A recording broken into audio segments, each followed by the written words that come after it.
श्री गुरुदेव दत्त। दिल्ली बात के बाद जो परिस्थिति पूरे भारत में निर्माण हो रही है और जो इनके कारनामे उजागर हो रहे हैं, उसके हिसाब से भारत सरकार को इजराइल की तरह, जिसे इजराइल ने हमास पे कार्रवाई की थी, उसी प्रकार की कार्रवाई भारत सरकार को अपने पड़ोसी देशों के साथ करनी पड़ेगी और अपने देश के भीतर भी करनी पड़ेगी, क्योंकि इनका एजेंडा तो अभी खुला हो गया कि इन्होंने ड्रोन से हमले करने की, कई कारों से ब्लास्ट करने की, हमले करने की और पॉइज़न दे के हम सब हिंदुस्तानियों को ख़त्म करने की साजिश कर ली थी। तो हमें इजराइल की तरह अभी खूंखार लड़ाई लड़नी पड़ेगी। मैंने पहले भी बोला था, आज फिर से बोल रहा हूँ कि अपने पड़ोसी देश के गद्दारों को, अपने पड़ोसी देश के गद्दारों को, मददगारों को एक दिन भी जिंदा रखना अपनी मौत को बुलाना है। अपने पड़ोसी देशों को, अपने ही देशों को, गद्दारों को और उनके मददगारों को एक दिन भी जिंदा रखना अपनी मौत को बुलाना है। अभी आप सोच लो, क्या इतनी सीरियस मैटर भारत सरकार नहीं समझती है? तो आप ही सोच लो कि हम अभी ऑपरेशन सिंदूर 2 से कितने दूर हैं। इन्होंने 3 प्रकार से हम पे वार करने का षड्यंत्र रच रखा था।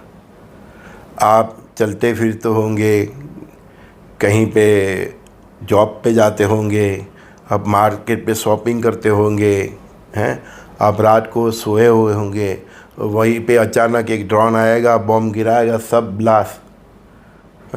आप सोते सोते ख़त्म, आप चलते चलते ख़त्म, हरते फिरते ख़त्म, आप बिजनेस करते करते ख़त्म, आप नौकरी करते करते ख़त्म। मौत अभी हम सब के माथ के ऊपर तलवार की तरह लटक रही है। अभी हमको सबको सावध रहना पड़ेगा। दिल्ली ब्लास्ट को भूलना मत, इनकी साजिशों को भूलना मत। भारत सरकार तो नहीं भूलने वाली, वो अपने तरह से कार्यवाही कर रही, लेकिन हमको ऐसे सिटीजन सावध रहना पड़ेगा, क्योंकि इन्होंने हमास की तरह, जैसे हमास ने इजराइल पे हमला किया था सडनली, ऐसा ही प्लानिंग ये लोग ने किया था। हमारा सदनसीब कि हाथी निकल गया, उसकी पूंछ फंस गई और वो दिल्ली में ब्लास्ट हो गया। ये दुर्घटना में भी हम सदनसीब देख रहे हैं कि भाई एकदम हाथी निकल गया और पूंछ पकड़ में आ गई, नहीं तो कितनी जान हानि होती, आपने इनकी कल्पना की है ना? तो ये 3 प्रकार के हमले से हम सबको सावध रहना पड़ेगा। भारत के हर सिटीजन को सावध रहना पड़ेगा। आपके शहर में, आपके गांव में, आपके रेसिडेंट एरिया में, आपके मार्केट में, मॉल में, थिएटर में, कहीं पे भी ऐसा कार्यवाही हो सकती है, क्योंकि ये इनका आयोजन था ऐसा नहीं, इनका आयोजन है और रहेगा। क्योंकि जो पकड़े गए हैं वो तो समंदर में से एक मछली ही पकड़ लाई है। तो भारत सरकार को as earlier as possible Israel की तरह खूंखार होकर अपने पड़ोसियों को, अपने देश के गद्दारों को जो मदद कर रहे हो उनको, और अपने देश के गद्दारों के विरुद्ध तुरंत एक्शन लेना पड़ेगा। भारत सरकार कर रही है, लेकिन जब तक सप्लायर को ख़त्म नहीं करोगे तब तक ये चलता ही रहेगा। तो सप्लायर में तो एक सबको मालूम है, पाकिस्तान है, बांग्लादेश भी अभी हमसे अभी थोड़ा ऐसा वैसा हो गया है, तो बांग्लादेश भी है, पाकिस्तान है, अभी तुर्की भी है, चाइना भी निकलेगा, है ना? तो पहले पाकिस्तान और बांग्लादेश से हिसाब हो जाए तब भी कुछ बात बनेगी। तो as possible as earlier Bharat सरकार को इजराइल की तरह एक्शन में आना ही पड़ेगा। एक दिन भी ये एक्शन में लेट होता है तो अपनी मौत को बुलाना है। ऑपरेशन सिंदूर जब ख़त्म हुआ था तभी मैंने बोला था कि मोदी सरकार ने ये बहुत बड़ी गलती कर दी। आगे बहुत बड़ी चैलेंज आने वाली है, आगे बहुत खून बहेगा। मैंने उस वीडियो में बोला था, मेरे जो फ्रेंड्स है जो कई महीनों से मुझे सुन रहे हैं, उनको मालूम है मैंने अफसोस जाहिर किया था कि बहुत बड़ी गलती कर दी, चाहे जो भी रीज़न हुआ हो, क्योंकि मैंने देख लिया था कि आगे ऐसी चैलेंज आएगी। क्या हमने अपने इतिहास से सीखा नहीं है? मोहम्मद गोरी को 17 बार हराने के बाद भी पृथ्वीराज चौहान ने छोड़ दिया था। 17 बार। तो वो मोहम्मद गोरी 17 बार हारा, फिर भी बार बार पृथ्वीराज चौहान के साथ वो फाइट में उतरा, है ना। बस यही ये लोग का खून है। आप इनको छोड़ दोगे तो वो हमारी माता जी की कहानी में आता है कि एक ये राक्षस की एक बूंद गिरेगी तो हजारों राक्षस पैदा होते हैं। तो जो गलती हमारे पृथ्वीराज चौहान साहब ने उनकी इंसानियत, उनकी फ़िलोसॉफी के वजह से जो की, और मोहम्मद गोरी को 17 बार छोड़ दिया, ऐसी गलती हमको नहीं करनी चाहिए। शायद हमारी गलती से इजराइल सीख लिया है। वो तुरंत ही एक्शन से सामने ऐसा रिएक्शन देता है कि वो 100-200 साल तक याद रखे। हमास ने उनके ऊपर हमला किया तो उसका रिएक्शन कैसा है, पिछले 2 साल से लगा हुआ है। और हमारा खून कैसा है, 17 बार हरा दिया फिर भी नहीं समझे। तो हमें अपनी ये फिलोसॉफी में से बाहर आना पड़ेगा। दुश्मन को समझ लो, आपकी फिलोसॉफी से उसको कुछ लेना देना नहीं है। मैं तो भारत सरकार को और भारतीय प्रजा को सबको ये बोलता हूँ, ये मत समझो कि दिल्ली में ब्लास्ट हो गया तो ख़त्म हो गया। ये तो पूरे समंदर में से एक मछली पकड़ी है, ठीक है ना। वो भारत सरकार कोशिश कर रही है पूरे समंदर में प्रवेश करने की। इसके पीछे कौन है, क्या है, लेकिन आप इनको पकड़ सकते हो, इनको मार सकते हो, इसको फांसी की सज़ा दे सकते हो, लेकिन इनकी सोच को नहीं मार सकते। ये तीसरा विश्व युद्ध होता ही नहीं, वो उसकी कतार पे पूरा विश्व खड़ा है। क्यों? क्योंकि इनकी खलीफा राज की, गजवाए हिंद की सोच ख़त्म नहीं होने वाली। पश्चिम की, यूरोप और इनकी अमेरिका की डिवाइड एंड रूल, भागला पारो राज करो, ये नीति ख़त्म नहीं होने वाली। ये दोनों की नीति ख़त्म होने नहीं वाली, तो विश्व युद्ध कैसे अटकेगा? उन्होंने भारत के टुकड़े किए, रशिया के टुकड़े किए, कोरिया के टुकड़े किए, डिवाइड एंड रूल। इनका ये गजवाए हिंद, खलीफा राज, ये सोच नहीं जब तक ख़त्म होती तब तक कुछ होने नहीं वाला। तब तक तीसरा विश्व युद्ध चलता ही रहेगा, होके ही रहेगा। आपको अभी इर्द गिर्द दिखता होगा, लेकिन जब तक ये सोच ख़त्म नहीं होगी, गजवाए हिंद, खलीफा राज और ये ईसाइयों की सीट, डिवाइड एंड रूल, शोषण करने की नीति, तब तक तीसरा विश्व युद्ध कभी टलेगा नहीं। अभी जो चल रहा है वो बढ़ता ही रहेगा। और मैंने ये बोला ही है कि 6 दिसंबर के बाद मंगलदेव की जो चाल है वो युद्ध की वरा को और बढ़ाएगी। और मार्च, अप्रैल और मई 2026 के बाद तो आप देख लेना कैसा तांडव होता है पूरी दुनिया में। Blast blast blast. इनकी सोच तो देख लो। सरकारी पैसे से डॉक्टर हुए और सरकार के विरोधी कृत्य कर रहे हैं। इस राष्ट्र की जो मेन प्रजा है, मेन धरोहर है, उसके विरोधी कृत्य कर रहे हैं।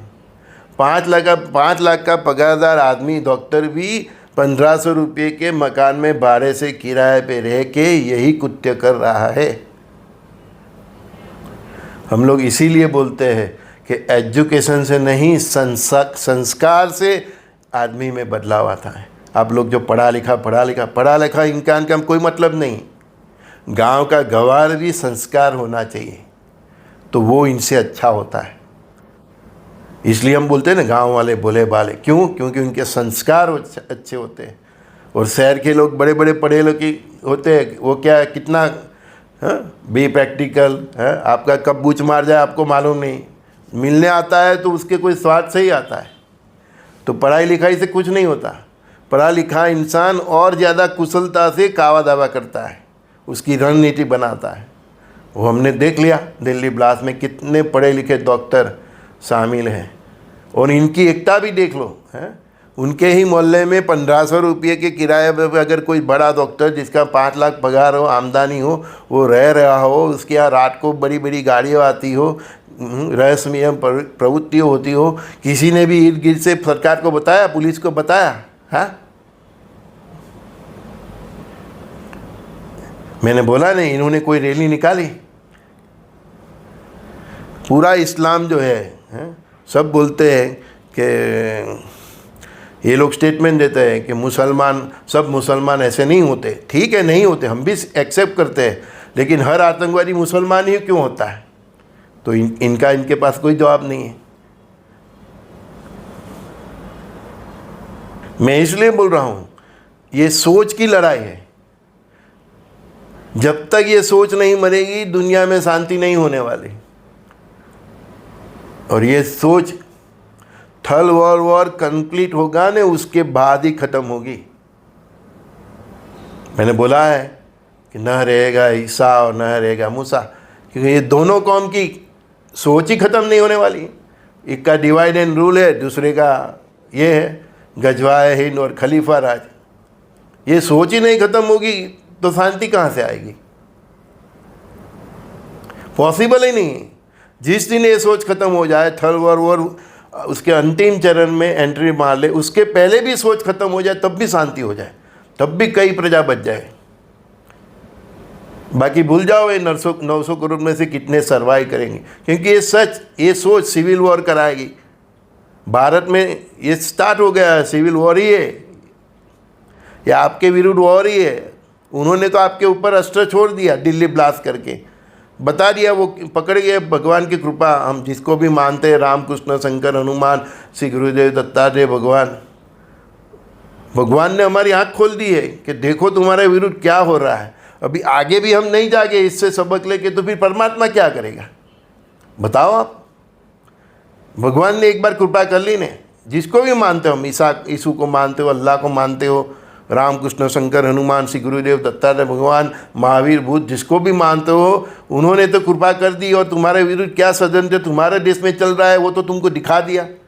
फिर भी अभी तुम्हारी आंख नहीं खुली और आगे तुम इसके विक्टिम हो, तो फिर परमात्मा को बोलना मत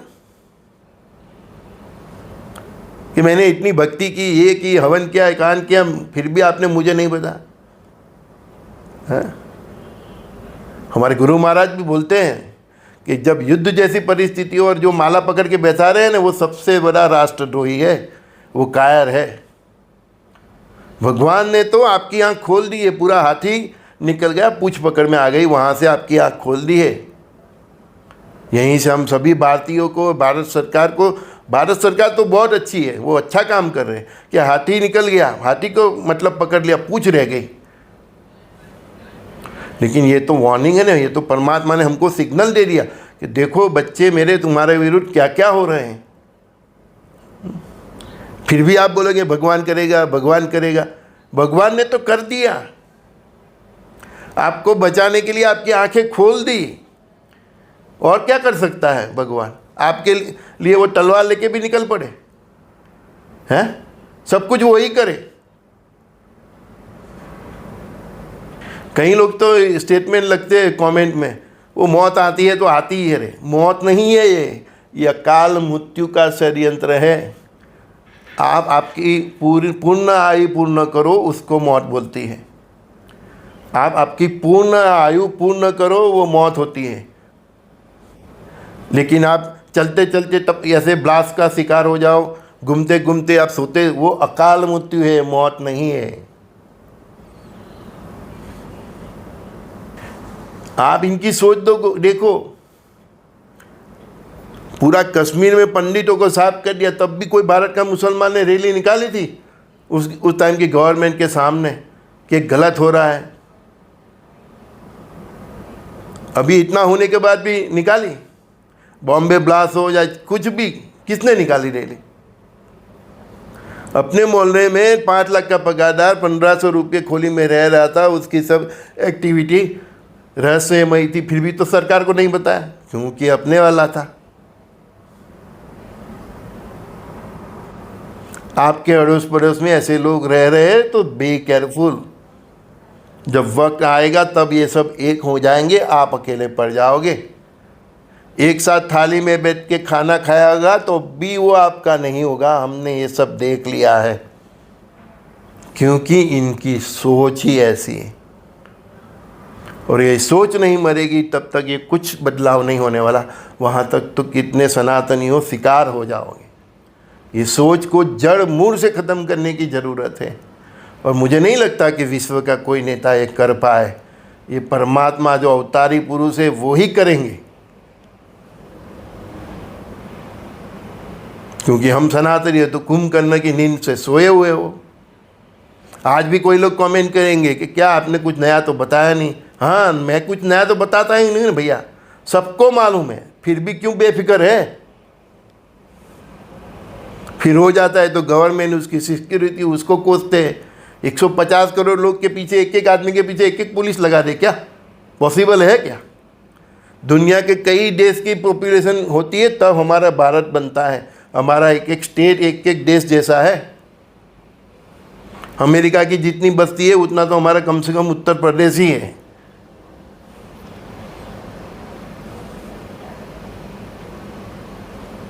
अभी ये ऐसा एक SIR का चल रहा है ना,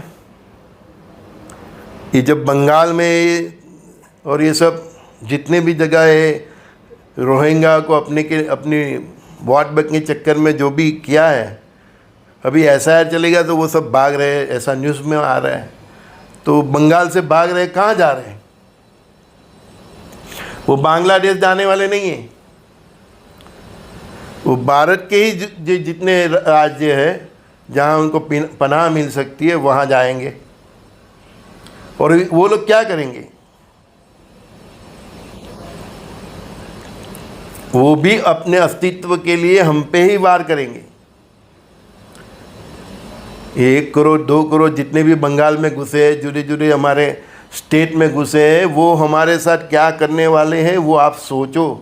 SIR से वो चुनने के लिस्ट में से तो बाहर हो जाएंगे, लेकिन वो लोग वापस बांग्लादेश नहीं जाने वाले इतने लोग।